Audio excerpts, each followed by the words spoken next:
నమస్తే welcome to Andhraprabha నేను లక్ష్మి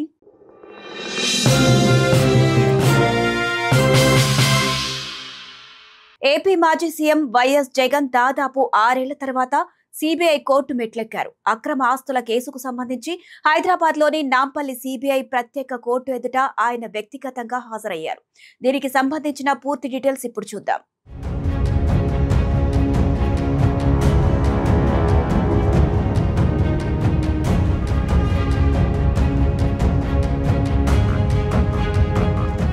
వేలాది కోట్ల రూపాయల అక్రమాస్తుల కేసు నుంచి వైఎస్ జగన్ కు విముక్తి లభిస్తుందా లేక మరోసారి జైలు ఊసలు లెక్క పెడతారా? ప్రతి ఒక్కరిలో ఇదే డౌట్.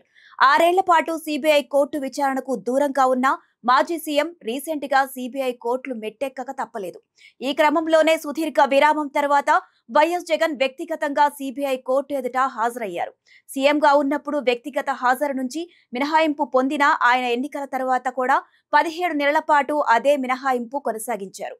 అయితే రీసెంట్ గా వ్యక్తిగత హాజరు నుంచి మినహాయింపు అభ్యర్థనను కోర్టు తిరస్కరించింది.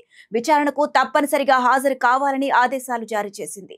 ఈ క్రమంలోనే జగన్ న్యాయమూర్తి రఘురామ్ ఎదుట విచారణకు హాజరయ్యారు.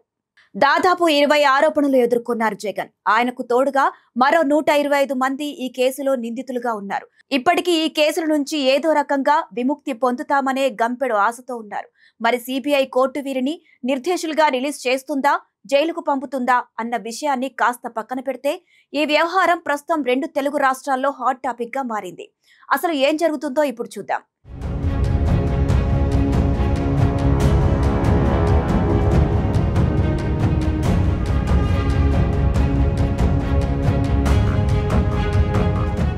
ఆగస్టు 10, 2011 ఉమ్మడి ఏపీలో తెలుగు ప్రజలు ఒక్కసారిగా ఉలిక్కిపడ్డారు. దివంగత నేత వైఎస్ రాజశేఖర్ రెడ్డి కుమారుడు జగన్ పై కిడ్ ప్రో ఆరోపణలు తెరపైకి వచ్చాయి. పేపర్, మీడియా ఎక్కడ చూసినా ఇదే టాపిక్. జగన్ తన తండ్రి వైఎస్ఆర్ అధికారాన్ని అడ్డుపెట్టుకుని దొడ్డిదారిన అక్రమ ఆస్తులు సంపాదించారంటూ అప్పటి చేనేత శాఖ మంత్రి శంకర్ రావు హైకోర్టును ఆశ్రయించారు. ఈ క్రమంలోనే ఫిర్యాదులపై దర్యాప్తు చేయాలని సిబిఐకి కోర్టు కీలక ఆదేశాలు ఇచ్చింది.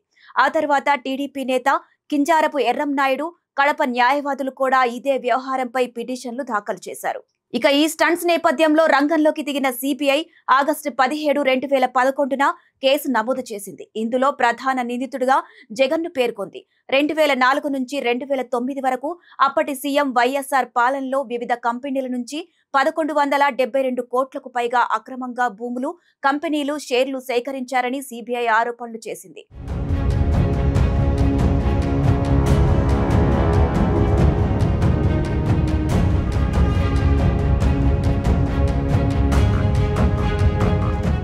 జగన్ ఆడిటర్ విజయసాయిరెడ్డి, ఐఏఎస్ అధికారి బిపి ఆచార్య, నిమ్మగడ్డ ప్రసాద్ సహా మొత్తం 125 మందిని నిందితులుగా చేర్చింది.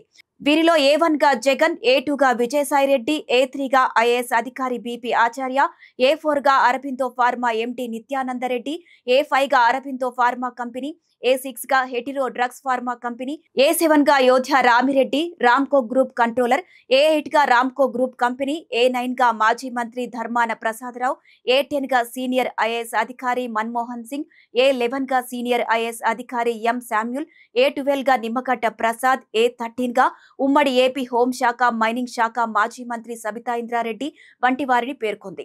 అయితే సిబిఐ ఛార్జ్ షీట్లు, ఎన్ఫోర్స్మెంట్ డైరెక్టరేట్ ఫిర్యాదులు దాఖలైనప్పటికీ ఈ క్విడ్ ప్రో కేసుపై విచారణ ఇంకా పూర్తి కాలేదు.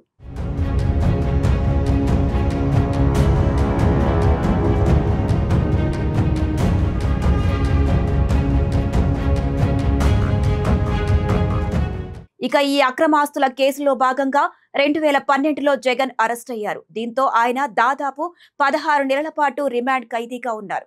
2013 సెప్టెంబర్లో జైలు నుంచి రిలీజ్ అయ్యారు. అప్పటి నుంచి కేసు విచారణ కొనసాగుతూనే ఉంది. అయితే బెయిల్ పై వచ్చిన ఆయనకు సిబిఐ కోర్టు కొన్ని షరతులు విధించింది. ప్రతి శుక్రవారం కోర్టుకు హాజరు కావాలని చెప్పింది. అప్పటి నుంచి ఆయన ప్రతి వారం కోర్టుకు హాజరవుతూనే వచ్చారు కూడా. చివరకు 2017లో కొనసాగిన పాదయాత్ర టైంలో కూడా ప్రతి శుక్రవారం కోర్టు ఎదుట హాజరయ్యారు. తిరిగి శనివారం మళ్లీ పాదయాత్రను ప్రారంభించారు. 2019 మార్చి వరకు ఇదే పరిస్థితి కొనసాగుతూ వచ్చింది. ఆ తర్వాత వైసీపీ అధికారంలోకి రావడంతో సీఎంగా 5 ఏళ్లు, ఆ తర్వాత 17 నెలల పాటు ఆయన కోర్టుకు హాజరు కాలేదు. అయితే రీసెంట్ గా అంటే కిందటి నెల జగన్ లండన్ పర్యటనకు వెళ్లారు. ఆ సమయంలో కోర్టు అనుమతి తీసుకున్నారు. ఈ క్రమంలోనే న్యాయస్థానం టూర్ కంప్లీట్ చేసుకుని వచ్చాక వ్యక్తిగతంగా హాజరు కావాలని ఆదేశాలు ఇచ్చింది. దీనికి మినహాయింపు ఇవ్వాలని జగన్ కోరినప్పటికీ కోర్టు అంగీకరించలేదు.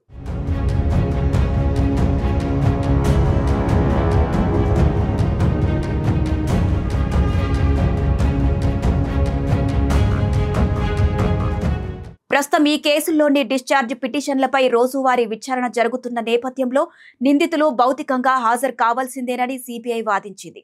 జగన్ పిటిషన్ను తిరస్కరించిన న్యాయస్థానం నవంబర్ 21లోగా కోర్టుకు హాజరు కావాలని ఆదేశించింది. అయితే ఆయన ఒక్కరోజు ముందుగానే కోర్టుకు హాజరయ్యారు.